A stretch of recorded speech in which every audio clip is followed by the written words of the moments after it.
Well, thank you so much, Steve, for joining me today. I'm very excited to, walk through Aptera, its sort of mission and vision, and sort of what the journey's been like so far to basically, kind of be in an inventive space, being one of the first of a few now, but probably many to come in solar EV vehicles. And we'll get into what that exactly means here in a second. But talk about a little bit about your journey, a little bit about Aptera's journey. You and your co-founder kind of had the first idea and iteration, and then, kind of a decade later almost, here we are. I guess the way I even determined I had the time to do this and the ability was related to my job at the time. I was a late bloomer, so I didn't go to university until I was almost 30 years old. I went on the GI Bill and was very mission focused to get through school. And once I got hired before I graduated. I mean, I still graduated, but I had a job offer that I accepted my senior year, and was at a biotech company here in San Diego called Illumina. And so my girlfriend and I at the time, she was also a double E at electrical engineering. That's how we met. We decided, and she's from San Diego, so we're like, oh, it makes sense. Let's head to San Diego after graduation. This job was like a dream job. I was one of, I think, one or two electrical engineers in the whole company, and I was junior. I'd worked as a technician for a long time, for maybe 10 years or so. So I knew how to repair equipment. I didn't know how to design. I was an engineer. So I knew my way around a lab and how to fix things. What's like PhD scientists would be like looking at an instrument, questioning the results or what's happening. I would walk around and see maybe it's just turned off, or like check the fuse, something like that. So this job was a dream job, and it kept me just fully engaged, every bit of my brain fully engaged in solving problems on how to make DNA. That's what these machines did that we designed. We were designing how to image the DNA, how to just all the lab automation and stuff. Just, it was fantastic. And then we got to a point where we engineered ourselves out of a job, so to speak. The last machine that we built it was like thousands of times more efficient than the previous one. So it cost us virtually nothing to make DNA, which is a necessary part for when you're not doing genotyping, when you're doing SNP analysis or single nucleotide polymorphism. It's when they're looking for a targeted area of your genome. You need to produce the opposite DNA of what you think you're looking for, or the conjugate pair. So that's why we had to produce DNA for this whole process to work. We were able to then produce it thousands of times cheaper than anybody else in the market. So we crushed everybody in the marketplace. And the machine went on to run another 10 or 12 years after I left the company. The thing is, once that happened, then we just got kind of the engineering team broken up and parceled out to the company, and I got bored. And, if there's one thing from watching these like science horror films is you don't want the lab monkeys to get out of the cage, if they're bored, right? Yeah. And I was like the bored lab monkey. And so I started this other project, which was building, an electric vehicle. And I knew that I wanted to make it. I knew that it had to be efficient. I knew there had to be all these things because electric vehicles just really weren't possible at the time. I mean, people had converted them. They had lead acid cars, and there's quite this hobbyist movement of converting. What year was this around? It's 2005. Okay. As of 2005. So I started, building this thing in my garage, and I didn't have children at the time. So I would get up, I'd make, pots of coffee throughout the day, and I'd just sit on the living room floor with my drawings all laid out on the computer, and just totally ignore, my wife and everybody. Thank God she's still here. But it was just, I really tweaked out, on this project. And at some point around 2005, mid 2005, I became so obsessed. I was like, I have to make this a business somehow. Like, surely other people want a vehicle, an efficient electric vehicle that goes really far, et cetera. So I have to figure out how to make this a business, and because I want to do this full time. So I wrote a business plan, and we did a press release. This is right around the time I met Chris, and the right person saw it, and we got it funded, and that's how we started the first time. So it was really being bored, but also being an engineer. That being an electrical engineer, so much of what you learn is you have to teach yourself, or you go to the professor just for questions, but you read the material yourself, you teach yourself. And they're very abstract things, or things you can't see, waveforms and propagation of a wave from an antenna and stuff. So you have to be able to think abstractly and also connect the dots of things you don't fully understand. And that just gave me a toolbox that I was able to leverage on the job to help make these robots and make DNA. And then I thought, I could learn everything I need to know about building an efficient electric vehicle just by reading books, because that's how I learned how to make DNA. It's how I got my engineering degree. And that was kind of the naive outlook that I had. It's like, we can teach ourselves enough to be dangerous. And that's how we proceeded. And that was, pretty early on, like you said, in the EV movement, I guess we'll call it. And it might have been a little too early. Maybe the market wasn't ready quite yet. So walk us through that. I guess the first go around, right? And then you guys kind of took a pause, and then really, as the market more matured, you kind of brought it back with full force. And then I want to get into exactly what Aptera is and how it works. Yeah, we Chris and I, we raised about $40 million at the time, and we brought in these outside investors and a professional management team, kind of Detroit experienced people. And around 2008, 2009, he and I didn't see eye to eye with the management team. And so we left. He started a battery company, Flux Power, took it public a couple of years later. And I got into vertical farming and started a company to productionize, very high volume produced indoor grown vegetables, pesticide free, herbicide free, all year round. And that took me to the Middle East, where I helped manage an ag tech fund for one of the family offices there in Abu Dhabi. And Chris and I reconnected when my family moved back to the United States in 2017. And we thought, like you said early on, the ecosystem of suppliers just wasn't there. Like there wasn't even a connector to charge your vehicle, like a common connector yet.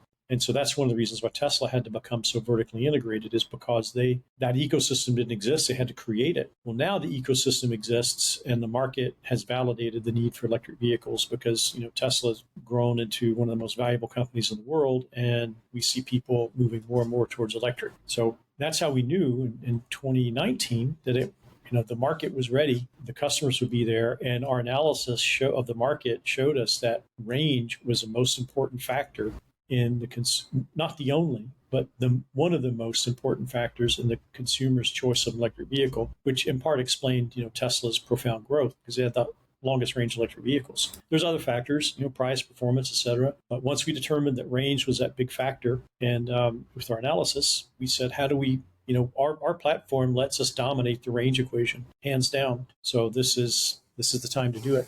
And when we talk about solar EVs versus EV, Tesla, now every car company is going toward EV production, full slate, right, for every car company in the world in a decade or two. But what makes a solar car different than a traditional, let's say, Tesla or just general EV? The idea, when we restarted the company, we noted that some of the fundamental technologies have radically improved, right? The batteries, the energy density of batteries, and also the efficiency of solar cells. And we thought, okay, that's great. What happens if we can cover the roof with these newer solar cells that are like 23% efficient? Oh, we get so many 100 watts.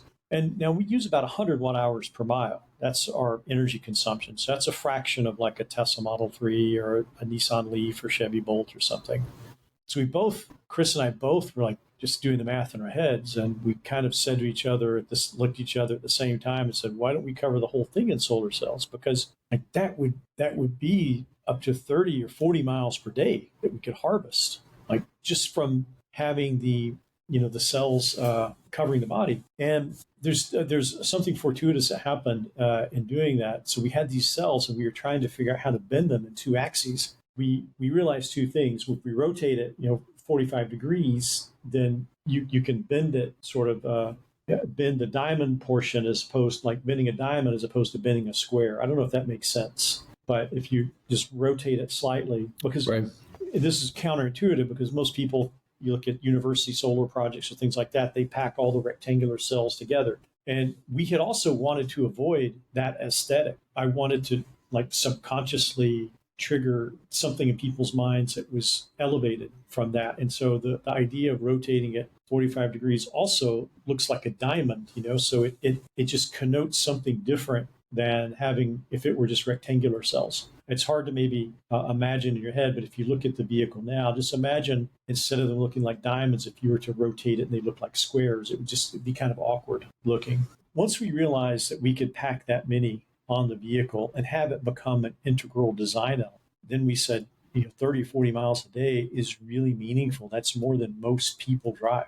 And it'd Yeah. almost be Yeah. a crime not to put them on the vehicle if that was within reach of this ultra efficient platform. And that's when we just committed to say, look, there are going to be other EVs out there. There's going to be companies that make hybrids or performance EVs. We fundamentally are always going to develop the lowest energy use platform so that we can have meaningful, remarkable solar EVs. Because we think that's the way to spread EVs, is to not be constrained by the plug, not be constrained by the grid, and to be able to offset that energy production. Maybe it's 11,000 miles a year, maybe it's only 5,000 or 6,000 in some areas, but to take a meaningful chunk out of energy production and distribution to put electric vehicles on the road, that's the power of solar EVs. And we want to own that space. We want to own the IP to create the cells, to sandwich them, to make them last for 15 years in a vehicle, the power electronics necessary to boost it to 400 volts, all that stuff. So that's how it became a solar electric vehicle company.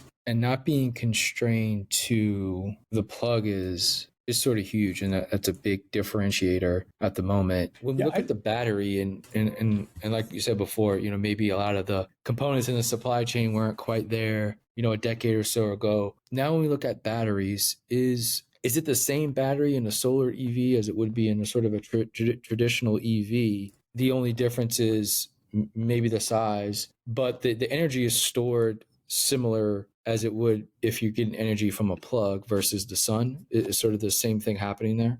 That's right. The way to think about it, think about the solar, like when we think about a hybrid, like a Prius or something, there's a gasoline engine and a fuel tank, and that provides some boost charge to the battery. But it's primarily, I guess, a gas car with electric boost. So that's probably not a good example. But think about it like an electric vehicle with a small trickle charger with like an infinitely long extension cord.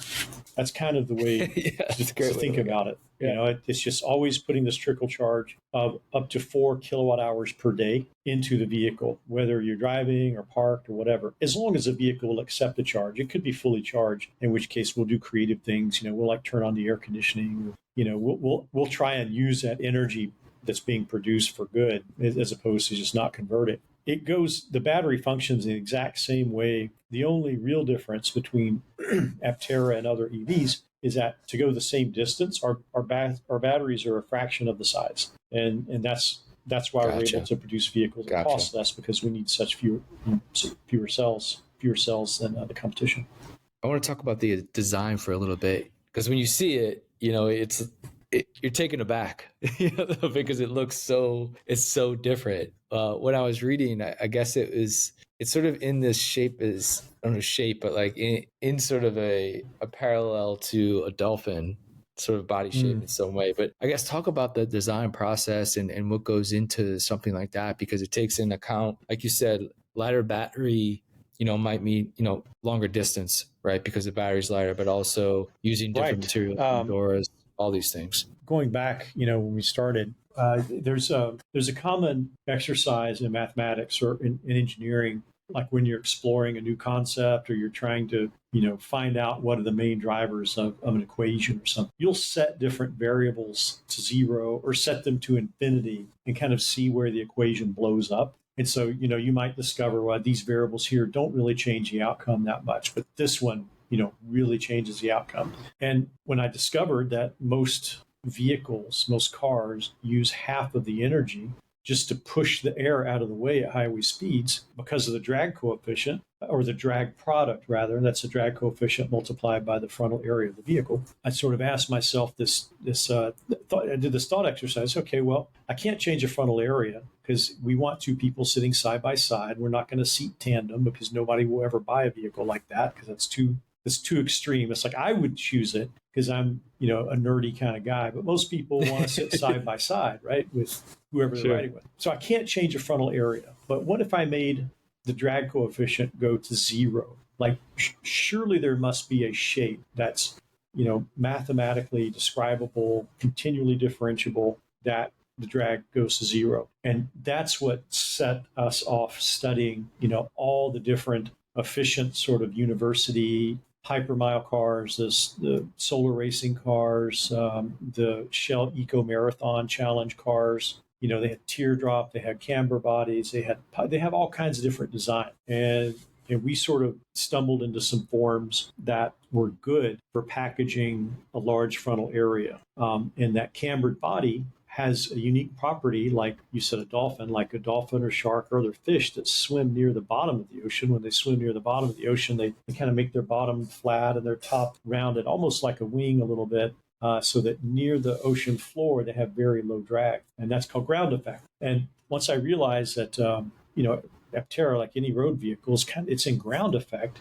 The aerodynamics for the free stream, like how you make a low drag airplane or any low drag shape that went through the air, those aerodynamics in the free stream are radically different than what's needed in ground effect. And that's what sent us down this path of discovery to the cambered shape, and is what contributes to its very low drag. So it looks like that because math tells us the least drag way to make that shape. And it's been further optimized by AI and sort of the iterative AI process to help us nip and tuck here and there to lower the drag even more. But that's really the genesis of the shape. When we talk about where Aptera is now, it seems like we're pretty close to seeing these vehicles on the road where people can purchase them from the website. There's some pre-orders now. I think you could still invest in sort of a crowdfunding before the launch, so to speak. Like, I guess, where are we at in the journey of Aptera, and when can we expect to see them on the road? I'd say we're pencils down with 95% or higher of all the vehicle engineering. There's a lot of validation engineering to occur now, and software and things like that. Some of it's, a lot of it's still to be written and then validated. But in terms of the hard sciences, the physical things, most of that is locked down and finished. And so we've just started cutting tools for those things in Italy with our partner CPC. The steel tools that are used to forge the carbon body, those are steel. I don't know how many tons, tens of tons each they are or more, but those are blocks that we had to buy 6 months ago in the production queue, so that they would be ready once we had design locked down. And so we're starting to cut some tooling now. We're not able to go as fast as we want because we are still in our Series B fundraising. That's the one you don't see.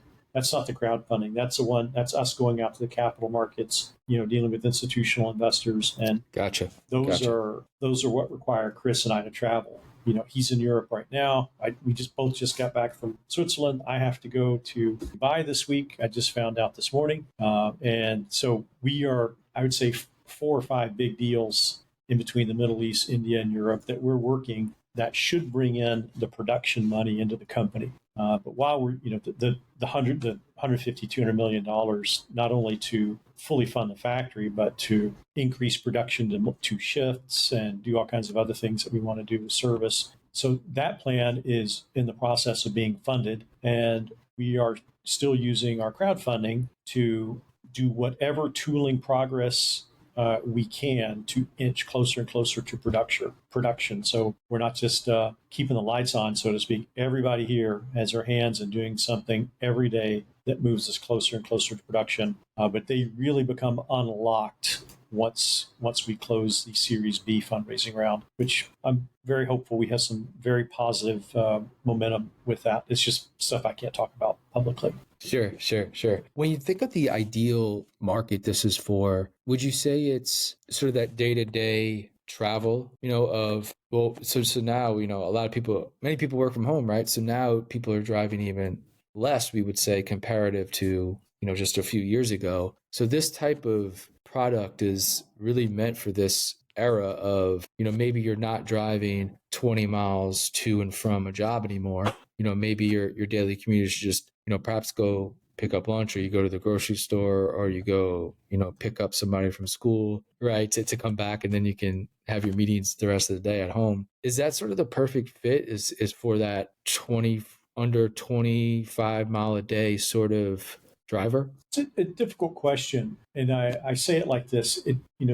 And I'll talk about our customer breakdown in just a minute, because the 2 different kinds of people who our research has shown that's buying the Aptera. It's kind of counterintuitive. Chris and I mentioned we just got back from Switzerland for an investor conference there. We didn't have to take a car the whole time we were there. Well, actually, we did. Our friend picked us up from the train station in St. Moritz, took us to the hotel and back. But while we were in Zurich and going up the mountain St. Moritz, we're able to walk or take the streetcar wherever you wanted to go. And one's coming by every 3 minutes. You buy a day ticket and you just go wherever you want. Yep. It's so easy. We don't have that infrastructure in Right. America, though. Exactly. But what the point I was getting at is that all transportation needs are local. It just depends on your situation. Right. Great point. Yeah. And so if I lived in Zurich, I don't even know that I'd have a car. But here, like in Southern California, the distances are still pretty wide. Even if let's say if you're a work at home person, if you have two children, in California,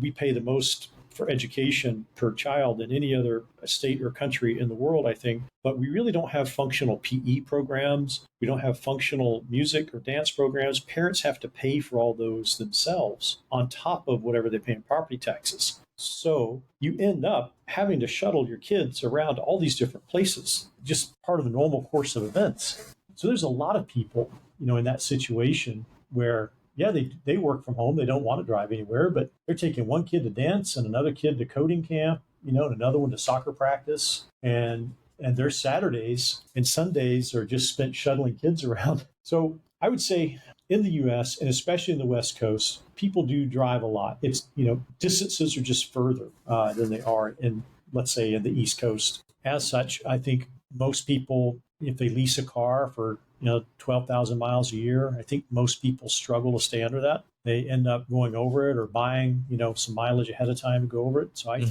think 12,000 miles a year is pretty conservative. I think most people are going to want to drive more than that. As such, I think this will just be a primary vehicle for people, because if you're just doing it for normal stuff here in Southern California, you're already driving 12,000 miles a year. Like I'm super lucky. I live maybe 6-7 miles away from the office here.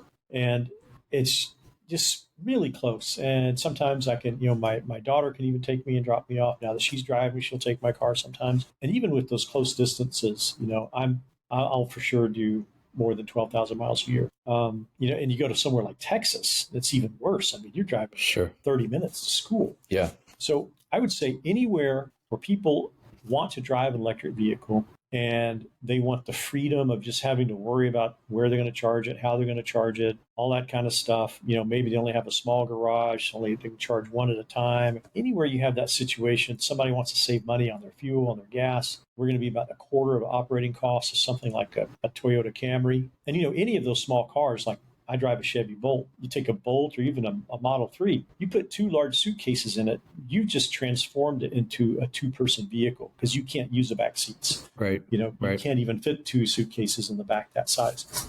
So most people will find they'll be able to go somewhere with their significant other, someone else, put skis, luggage, stuff in it, and then just not have to worry about the range, not have to worry about stopping to charge, fighting the line at the supercharger, whatever. They can just go about their business and just not have to worry about it because they've got so much range on tap. So do you think then the U.S. will be the primary market? I could second that. I just moved back from living in Amsterdam for 2 years. Oh, cool. And, cities are just built different. Right. In Europe, they have some cities that don't even allow cars in their downtown area.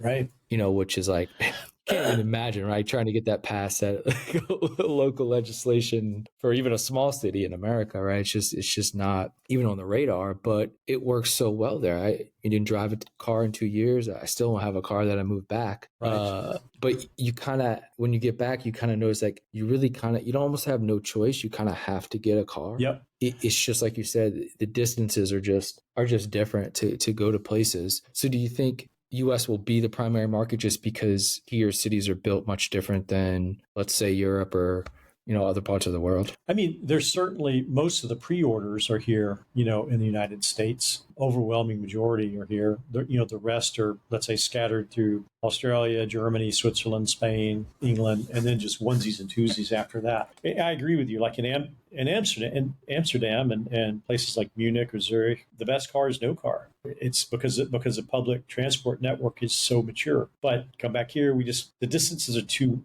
far to provide that kind of network. So I think the best place for this vehicle is North America, Canada, United States. You've got lots of wide open spaces, good roads, especially the Western United States. You've got lots of sun exposure. That's going to get you probably mostly free driving. And anywhere where you're driving, hour plus at a time, and you don't want to have to worry about charging or fueling up or the cost, I think that's where you're going to see this really become popular. A couple more questions here and we'll wrap up. Is, speaking of, Switzerland, or even in, the UK or Amsterdam, sun isn't abundant as it is in San Diego or the West Coast or southern, hemisphere, southern part of the world. So I guess how would, let's say, a user in Switzerland, get the car charged, or even, we go 2 weeks without sun in Amsterdam, Yeah. So like how I mean, it works like a regular electric vehicle, so you can still plug it in if you want. so you can still charge it. Yeah. Okay, so it does have a plug-in. Okay. Yeah. In fact, so it's a next level hybrid. Yeah, next level. Thank you. In fact, in the U.S., like the standard 120 volt wall plug will get you more than 100 miles overnight. Like the same plug you plug in your cell phone, you don't even need a special charger. So the advantage of the smaller pack is it just charges a lot faster. So I would just charge you. So you just charge the battery and then put the battery back into the Aptera. You just charge it like a normal electric vehicle.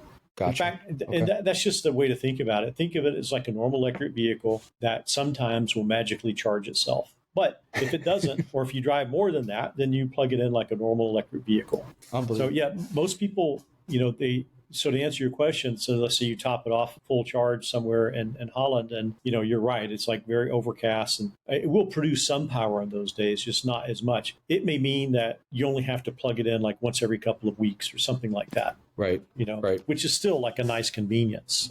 Amazing. Yeah, with my Bolts, between myself and now my daughter starting to drive it to go to dance class and stuff, we're always figuring out, okay, well, where are we going to plug it? We got one spot at home. Mom has to plug in her car. We got to plug in this one. So it's kind of a little hassle. I don't want to install another charger. It's actually in California, it's quite expensive now. It's getting more expensive to charge your vehicle from home because, you're not just paying for the kilowatt hours, you're also paying for the demand. So the higher rate you charge, you're paying on top. So you get bumped into like another tier of pricing. So I'm even thinking about, do I disconnect my solar from the grid already and then just power something that just charges the vehicles, because it just does not pencil out right now in California to sell that electricity back from your roof, to the utility and then buy it back to charge a vehicle and then pay a really high demand charge.